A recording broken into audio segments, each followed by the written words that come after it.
Good evening. Welcome to Have I Got News for You? I'm Victoria Coren Mitchell. In the news this week, at a building site in the Midlands on a visit to check the progress of HS2, Chris Grayling takes a shortcut.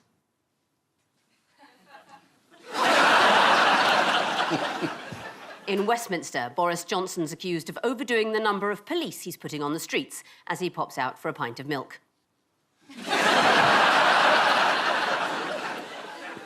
And with the government on the ropes, once again, Labour's indecision hampers their ability to take full advantage. Seen it today, though, let's be perfectly honest. Good, mate.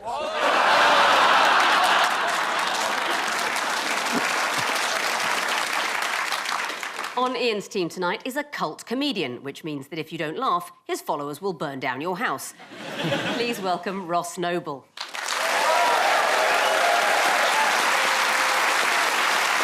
And with Paul tonight is a successful author and presenter, Boris Johnson's sister, who's described his behaviour as Prime Minister as reprehensible and says he's not the brother I see at home. No, that would be Joe, the nice one.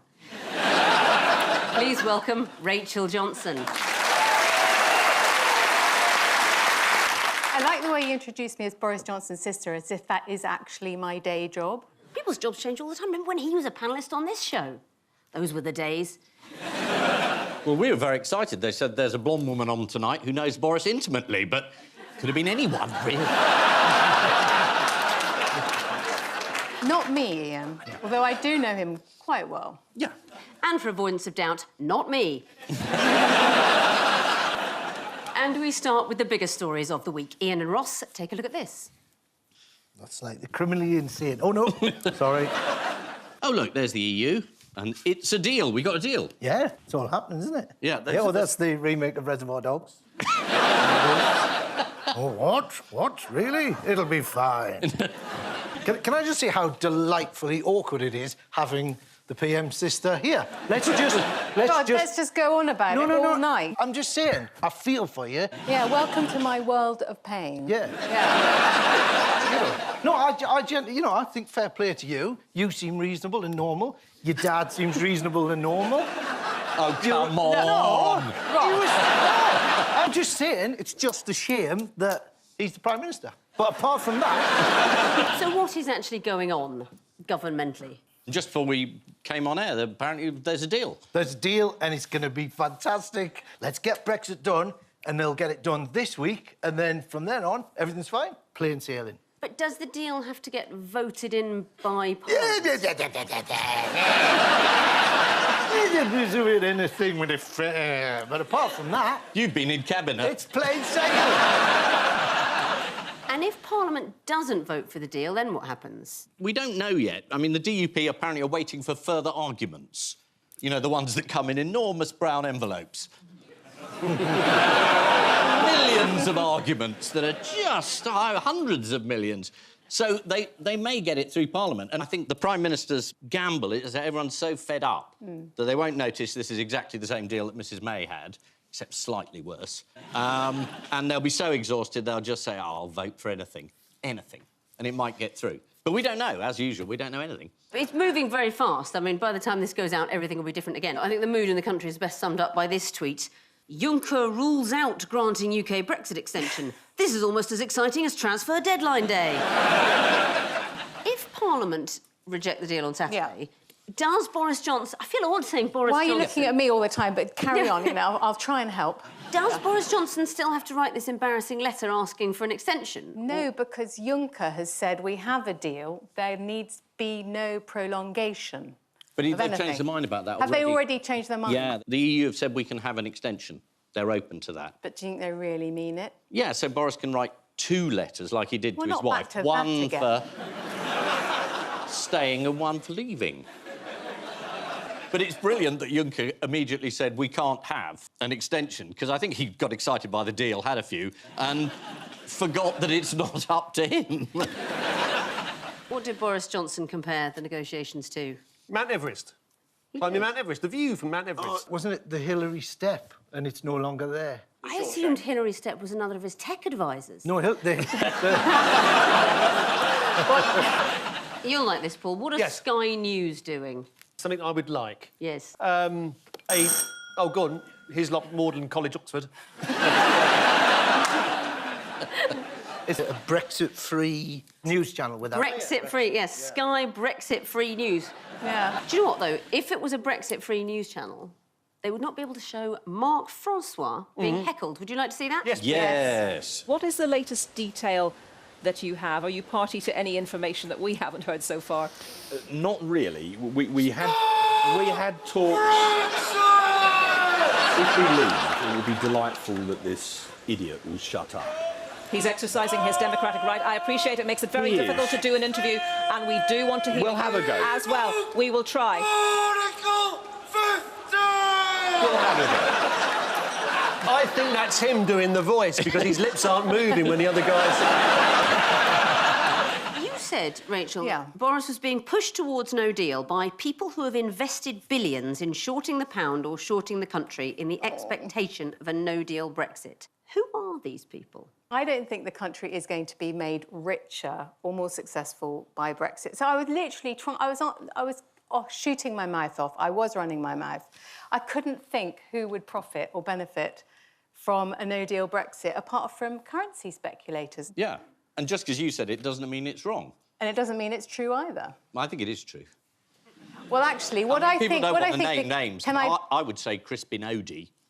Here he is. He's a big Tory backer and backed Boris Johnson, and there's a suggestion that a lot of hedge funds really bet against things that aren't in the national interest. I mean, I hesitate to say it, even though I've printed it. Does Boris ever ring you up and say, oh, don't say that, it's really embarrassing? Yeah. I mean, I genuinely think after that, Billy, you know, the... what was it? I don't want to repeat what I said, because I still... People who have invested billions in shorting the pound or shorting the country in the expectation of a no-deal Brexit. I mean, I think that meant Chequers Christmas was cancelled after that, but, you know, that's all right. But you can just get on the phone and go, everything you do is embarrassing. Goodbye. No. And then just... sorted. No, I mean, I'm under orders only to, you know, not do any chat shows, not to say anything about... Nobody Prime watches Minister. this. This goes out as a podcast. This is my safe space. This is the news that Brexit is at last done for today. See? One clap. One keen Brexiter has shown himself eager to mark our imminent departure from the EU. First time anyone's seen Jacob Rees-Mogg with his shirt off. B-Day. Unfortunate European reference. According to The Sun, Boris Johnson plans to make the UK the greatest place on earth. Yes, everyone will want to come here, except the odd diplomat's wife. Also this week, The Times reported that despite having a healthy surplus last year, the Labour Party is now £650,000 in the red. If you want financial advice, you know who's good with money, Jeremy? The International Conspiracy of Jewish Bankers. Paul and Rachel, take a look at this. There's a man climbing on top of a building there, and they are the Green people of Stepney who have turned up, and this is not a drill, it's a book. This is the Extinction Rebellion people. What did the Met Police say about Extinction Rebellion?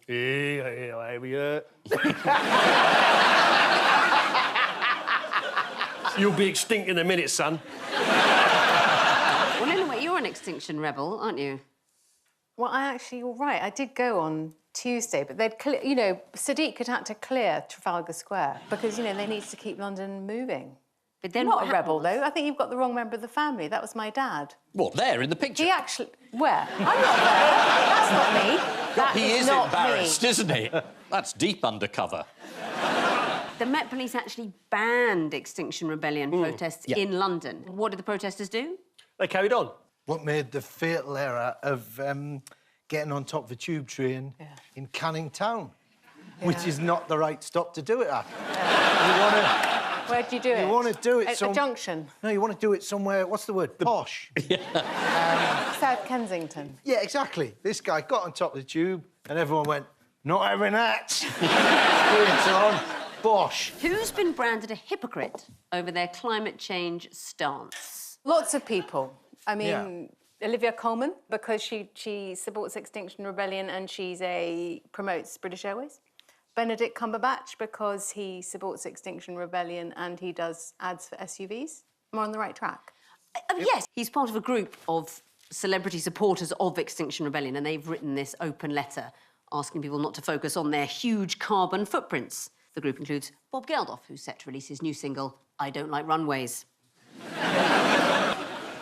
They did say in the letter our industry uses a lot of fossil fuels and we need to do this to get to our jobs. But it's not a good argument when half of London's saying, well, I need to get my car to get to my job over there and you're stopping me. I mean, they have got to work out how to do this. I mean, we are all hypocrites, but not everyone is taking money from a car company or from an airport or an airline. I mean, there are degrees of this. And just saying, we will not be silenced, will maybe not turn up and then let the actual Extinction Rebellion people make the argument, because they can do it better. I hate that sort of ad hominem stuff. That's just like people say things like, oh, it's, you know, nice to give something to the homeless at Christmas. And they go, oh, well, you've got a home, but now it's all give to the homeless. But it isn't quite that. That's just a generalised point. These are very specific. But if these people think that, like the Extinction Rebellion people, if they think the planet is dying and we're all going to drown... Obviously, they're not going to be thinking, yeah, but we don't want to stop people going to work. I've no criticism of them. This is particularly for people who are taking money off very high-consuming fossil fuel industries. It's not the same thing. We're all hypocrites. I think we all tricky. fly away and use our cars and take holidays. We know we're all hypocrites. No, I see when Prince Harry literally gets a private jet to a climate change conference, you know, it's awkward. But... I suppose I don't think the planet's going to be saved by an individual actor not getting a plane to America to be in a film. It's got to be solved in a bigger way. Depends what the film is. What was the big high-profile arrest that the police made? Broccoli. Mr. Broccoli. Mr. Broccoli. Broccoli. Yes. Let's have a look.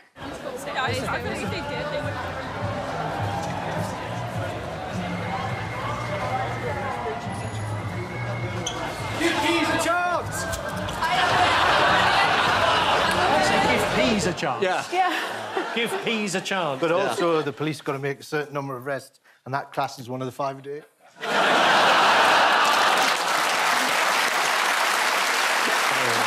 Broccoli.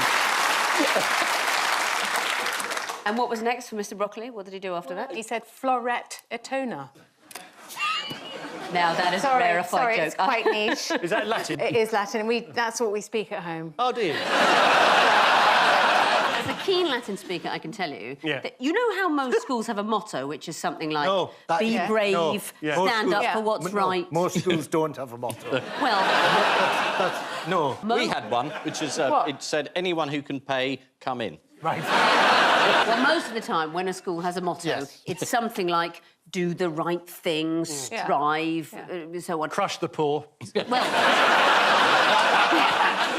All I'm trying to say is the motto of Eton is Floreat Etona, which means let Eton flourish. Right. So its whole motto is just let us get more and more powerful. This won't be used. I can tell you something funny. Not actually not that funny, but my I've got... Say it's serious, and if it's a laugh, it's a surprise. So I'm married to a posh man. Are you? Yeah. No. Who's got a posh house in Scotland. It's sort of one of these crumbling... I can't say castle because it makes it sound like I'm entitled, blonde, middle-class, smug, elite Ramona. Has he got a moat? No. No, but you had to think about it, though, didn't you? It has... Anyway... I wouldn't have to think about it. I've definitely got a moat. One branch of his family has a motto, which is Dominus providebit, which means you don't have to work for a living. The Lord will provide. The Lord will provide. Yeah, nice. That's 10 good if points. you are the Lord. I've given up. I'm just like chatting to you like we're at a party. Yeah. Which party? Have you left it yet? The only one I haven't been to. This is Extinction Rebellion, who've been banned from protesting in London. According to The Guardian, on Monday, officers moved into Trafalgar Square and insisted that protesters leave. They spent 24 hours trying to talk down one man who'd glued himself to the top of a pillar before realising it was Nelson. And so to round 2, the strengthometer of news. Fingers on buzzers, teams. Here's the first one. This is the story that 1880 was the happiest year in the history of Britain, apparently. And how did they work that out? A group of researchers read various newspapers and books throughout the decades and decided that there were more happy words printed in 1880 than any other year. Do you know what some of these words were? Happy, glad, consensual. Enjoyment. Yes. Yeah. Vacation. Peaceful. So as they analysed the language in books and newspapers and decided that there was more happy language in the books. It was the whole Victorian period, wasn't it? It was the 1880s, which Right. the Independent newspaper pointed out was when Benjamin Disraeli was elected for the second time as Prime Minister and the first frozen lamb was imported from Australia. Oh. Well, I mean, there was dancing in the streets, obviously, but that happened. Can I ask about when this frozen lamb arrived? This is important because you've got to get your control group. So the frozen lamb arrived, everyone's really happy. Did they get happier as the lamb thawed, thinking, we're getting some lamb here, it's not going to be in the block of ice? Or were they going, wow, look at the frozen lamb, and they started to thaw and they went, oh, sad, it's not in ice anymore. Did the happiness go up or go down, corresponding to the status of the frozen lamb? I think the existence of frozen food is a more convincing indicator of happiness than the word peaceful cropping up a lot in books. They've not thought this through. And they're not the only ones, are they? The researchers also admitted that the Victorian era was notable for high rates of disease, child labour, inequality and poor housing. But as you say, among the Victorians who could read and write, the middle classes, spirits were bright. I tell you what, chimneys were cleaner. That's all I'm saying. When were you happiest, Paul? Today, because I had a letter printed in private eye. Did you really? I'm not saying what the letter is. I would encourage you to go out and buy the magazine. It's the best issue there's ever been. And I got to call the editor a bastard in the guise of comedy.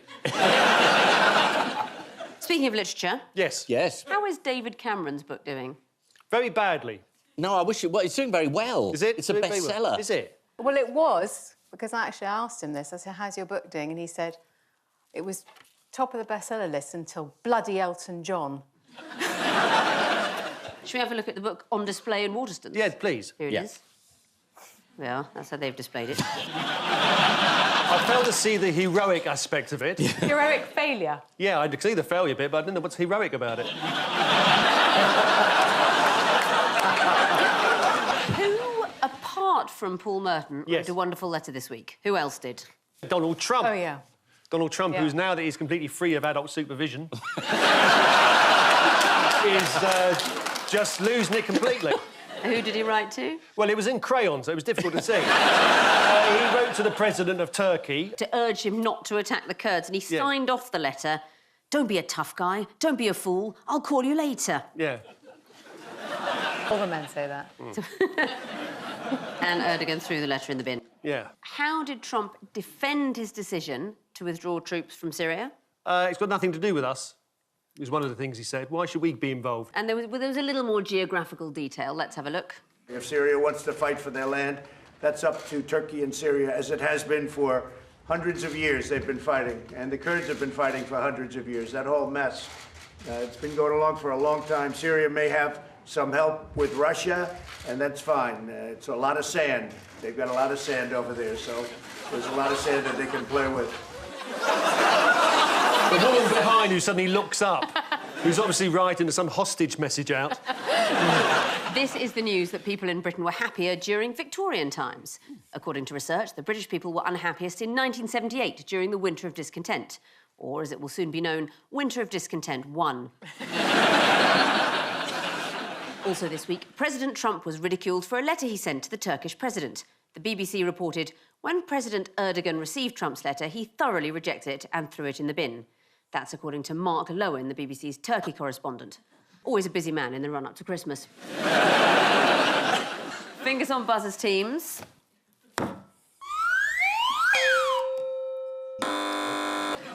This is Boris Johnson. No, this is a sheep that's gone missing, and that's a photo-fit picture of it. Are you aware of a sheep story in the news this week? I've been reading nothing else. I think this was the thawed-out lamb.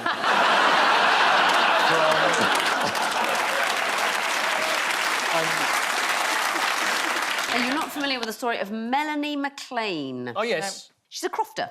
Yes. She made a 16-hour, 540-mile round trip to be reunited with her lamb, Norman. Oh, that's lovely. Melanie had sold Norman to another farmer. Oh, yes. But she regretted her decision, so she decided to track him down and get him back. And the Times were keen to point out the pair were not in love in the conventional sense. Once Melanie had tracked down the right farm... Yeah. How do you think she found Norman in a field of 700 sheep? She shouted his name and he came running towards her and they both embraced, too emotional to speak. Tears running down their wool. Yes, correct. Correct. Yes, according to Melanie, he ran like a bullet towards me. I've never seen a lamb run that fast. I just burst into tears. It was just complete relief and euphoria. And I thought I was making it up. I wasn't. In other animal news this week, how do gorillas show they're enjoying their food? They give it a 5-star rating on TripAdvisor. No, I find this very moving. They go... According to scientists, Yeah. they make up happy little songs as they eat. No. Oh, how nice. Primatologist Eva Lueff told The New Scientist each gorilla has its own voice. You can really tell who's singing. Oh, that's lovely. So, shall we listen?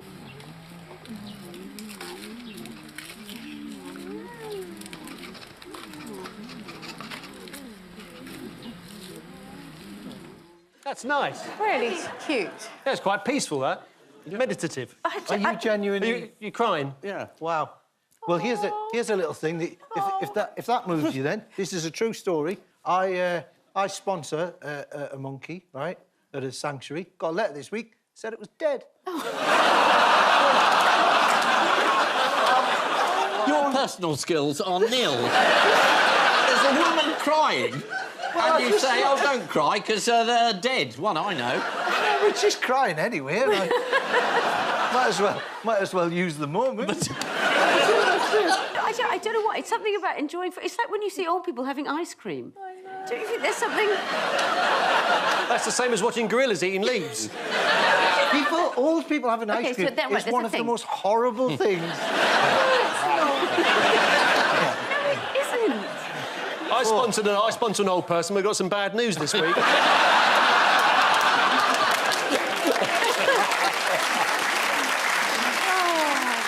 A monkey fell on their head. On the 5th floor of a building. Would you like to see the winning entry for the 2019 Wildlife Photographer of the Year competition? Oh, this is good. As long as it's not a picture of my dead monkey. Here it is. I mean, I think it's a sad ending because the creature on the right looks like he's going into a dance routine, but he ain't got much longer to go. So this is just a pre-death picture? Well, all pictures are, to be honest.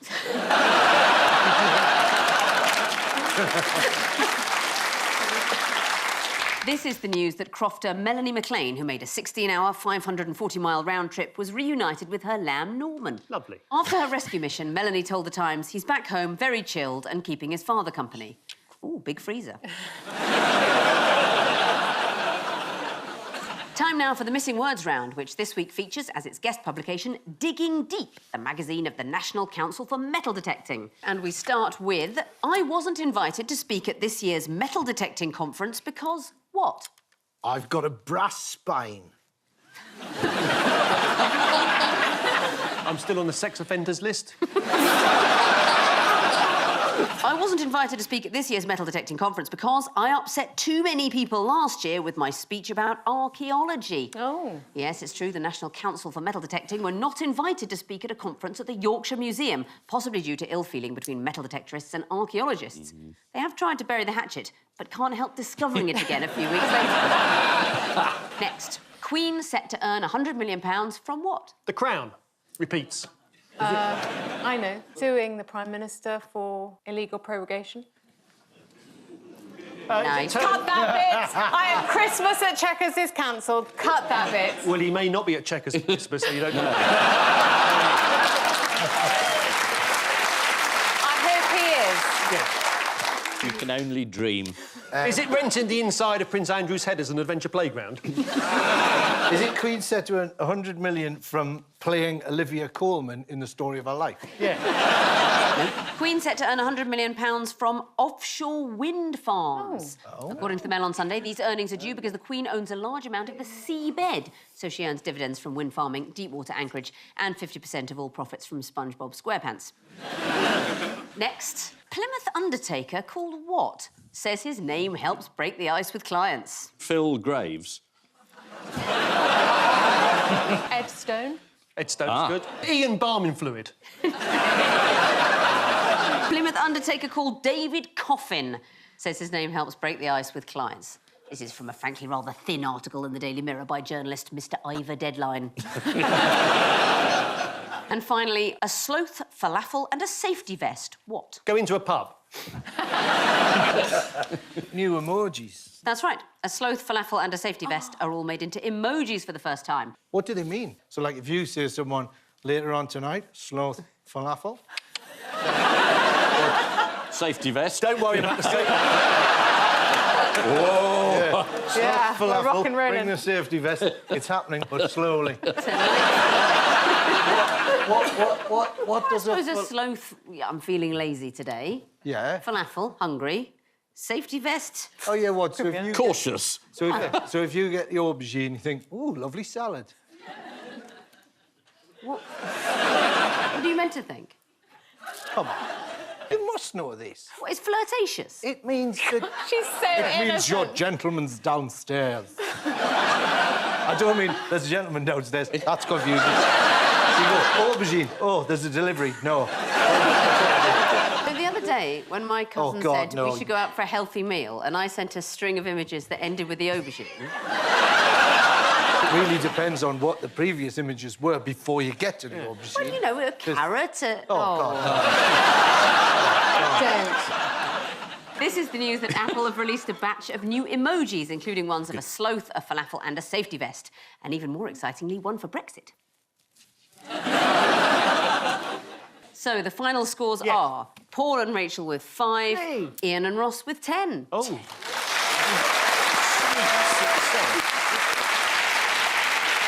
And I leave you with news that in London there's embarrassment in one school classroom as no one can answer the teacher's question on how to get a Brexit deal through Parliament. There's more evidence of disrespect for the elderly as some people on a coach trip play an evil prank on a pensioner with some superglue. And in Brussels, as Brexit negotiations reach a dramatic climax, there's evidence that Jean-Claude Juncker's mind is already wandering to the DJ slot at the after-party. Good night. Good night. Good night.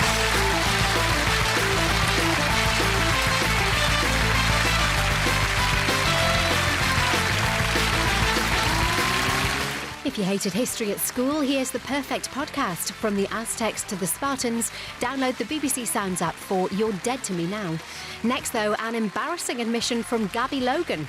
Well, if it's true, a new series of Would I Lie to You coming up. –